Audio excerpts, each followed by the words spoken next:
বিশ্বকাপের final match বাতিল করা হয়েছে। আবারও হবে ফাইনাল ম্যাচ। তারপর নির্ধারিত হবে কে হচ্ছে এবারের চ্যাম্পিয়ন। সোশ্যাল মিডিয়া থেকে আমরা জানতে পেরেছি আগামী 28 তারিখে হবে আর্জেন্টিনা ও স্পেনের মধ্যে আবারও ফাইনাল ম্যাচ। দর্শক, আর্জেন্টিনা ও স্পেনের ফাইনাল ম্যাচ নিয়ে শুরু হয়েছে নানা তর্ক বিতর্ক। কেউ বলছে ফিফার কারণে হেরেছে আর্জেন্টিনা, আবার কেউ বলছে এর পেছনে ডোনাল্ড ট্রাম্প দায়ী। ড্রেসিং রুমে সেই ভিডিওটা ভাইরাল হবার পর অনেকেই বলাবলি করছে ড্রেসিং রুমে মেসিদের সাথে কিছু একটা হয়েছিল, যার কারণে আর্জেন্টিনাকে হারতে হয়েছে। এমন সব তর্ক বিতর্কের কারণে ফিফা থেকে ঘোষণা এসেছে আবারও খেলতে হবে ফাইনাল ম্যাচ। আগামী 28 তারিখে আর্জেন্টিনা ও স্পেনের আবারও খেলতে হবে।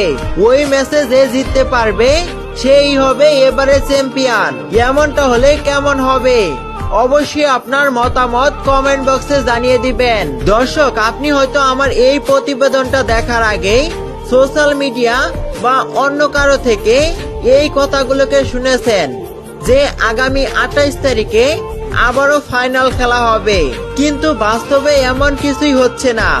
এমন কোনো ম্যাচের সময়সূচি এখনো প্রকাশ হয়নি। তাই আপনার শোনা এই খবরটা ভুয়া।